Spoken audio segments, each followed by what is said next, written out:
चल उड़ जा रे पंछी के अब ये देश हुआ बेगाना। गायन और विस्थापन की पीड़ा वही जानता है जो इसका भुक्तभोगी रह चुका हो। लेकिन मोहम्मद रफी की आवाज में इस गीत को सुनकर आप अपने लोगों से बिछड़ने और अपनी मिट्टी से उखड़ने के दर्द को आज आसानी से महसूस कर सकते हैं।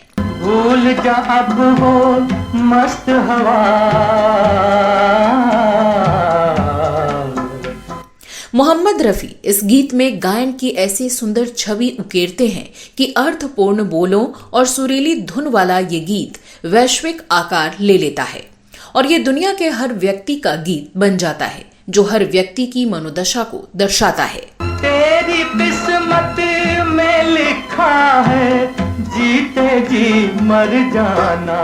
फिल्म भाभी के इस गीत को पहले मखमली आवाज वाले गायक तलत महमूद से रिकॉर्ड कराया गया था। खत्म हुए दिन उस डाली के जिस पर तेरा बसेरा था, और उस गीत का रिकॉर्ड भी जारी हो गया था। लेकिन ऐसा क्या हुआ कि आखिरी समय में तलत महमूद की लरजती आवाज में गाए गए उस गाने को मोहम्मद रफी की आवाज में रिकॉर्ड कराया गया। इस बारे में संगीतकार चित्रगुप्त ने क्या सफाई दी थी, इस वीडियो में इस कालजयी गीत के बनने और इस गीत के गायक के बदले जाने के बारे में पूरी जानकारी देने जा रही हूँ। आप बने रहिए हमारे साथ।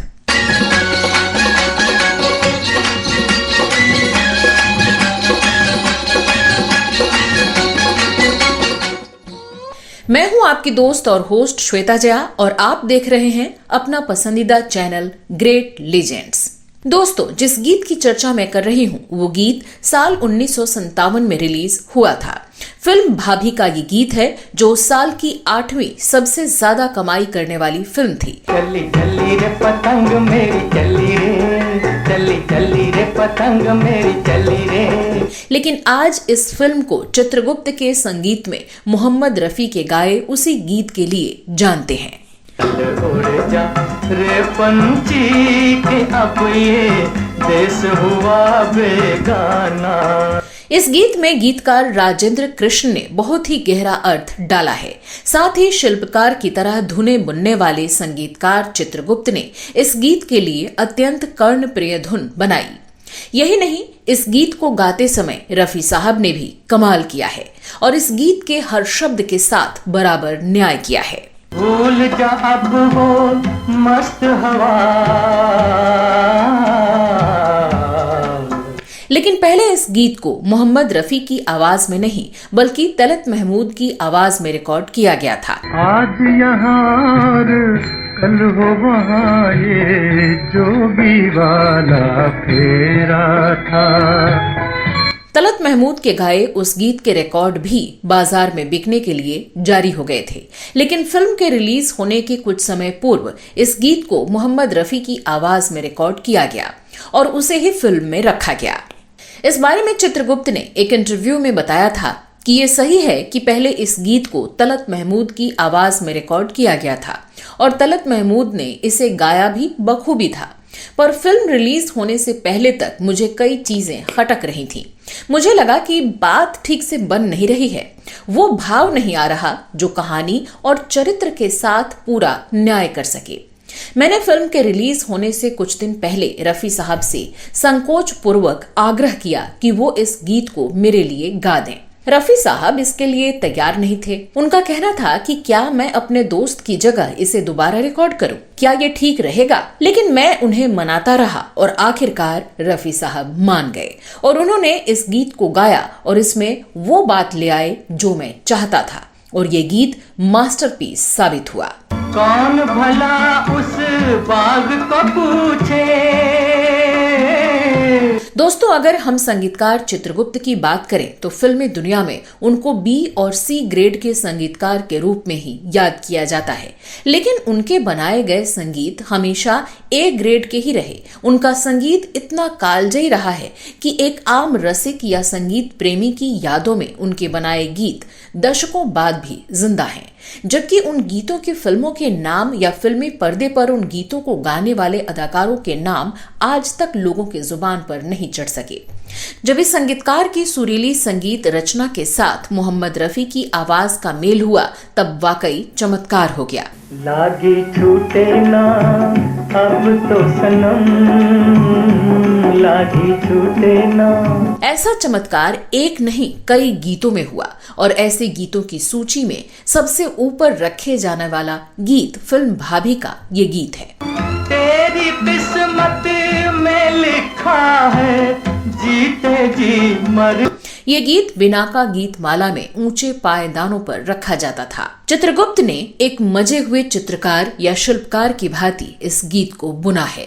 उन्होंने इस गीत को राग शुद्ध कल्याण के स्वरों पर आधारित करके रचा था। गीत की स्वरावली को और सुंदर बनाने के लिए कहीं कहीं शुद्ध गंधार के साथ साथ कोमल गंधार का भी स्पर्श दिया गया है। पूरा गाना कहरवा मध्य लय में चलता है, परंतु प्रत्येक अंतरे की आखिरी पंक्ति में स्थाई पर आने तक कहरवा दुगुन की लय में हो जाता है, जो कर्ण प्रियता को और भी अधिक मधुर बनाता है। चल उड़ जा रे पंछी। फिल्म में ये गीत 3 टुकड़ों में बजता है और मोहम्मद रफी साहब ने अलग अलग पृष्ठभूमियों और मनोभावों को अपनी गायकी के जरिए व्यक्त किया है। इस गीत की संरचना धुन के स्तर पर भी बेहद आकर्षक बन पड़ी है। ढेर सारे वाद्य यंत्रों के संगूफन से चित्रगुप्त ने एक ऐसा सुंदर और महीन इंद्रजाल तैयार किया है जिसमें रफी साहब की आवाज का उतार चढ़ाव अलग से चमकता हुआ नजर आता है। रोते हैं वो पंख पखेरू।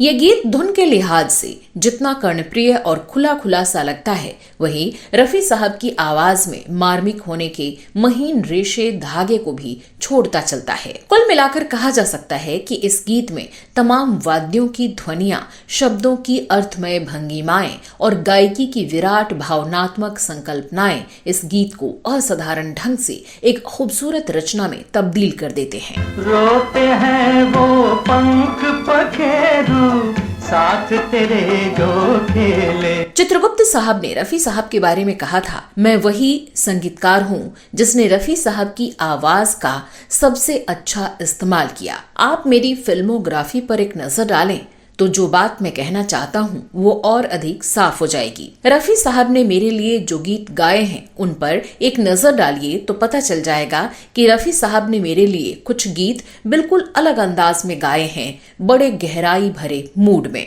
और हम दोनों ने मिलकर संगीत की अपनी लंबी यात्रा में कुछ और ही तरह की चीजें खोजी हैं। तेरी दुनिया से दूर चले हो के मजबूर, हमें याद रखना। तो दोस्तों, आप इस गीत के बारे में क्या कहना चाहते हैं? आपको इस गीत का कौन सा वर्जन सबसे अच्छा लगता है? तलत महमूद साहब का गाया वर्जन या रफी साहब का गाया वर्जन? कॉपीराइट कानून के कारण हम दोनों गीतों को पूरा नहीं सुना सकते, लेकिन दोनों गीतों के लिंक डिस्क्रिप्शन में दिए हुए हैं, जिन्हें क्लिक करके आप दोनों गीतों को सुन सकते हैं। इस वीडियो में बस इतना ही। अगले वीडियो में मैं फिल्मों, गीतों और फिल्मी हस्तियों के बारे में कोई नई कहानी या नई जानकारी लेकर हाजिर हो जाऊंगी। अब अपनी दोस्त और होस्ट श्वेता जया को अनुमति दें। अगले वीडियो में फिर मुलाकात होगी, तब तक के लिए नमस्कार। चल उड़ जा रे पंछी के अब ये देश हुआ खत्म हुए दिन उस डाली के जिस पर तेरा बसेरा था।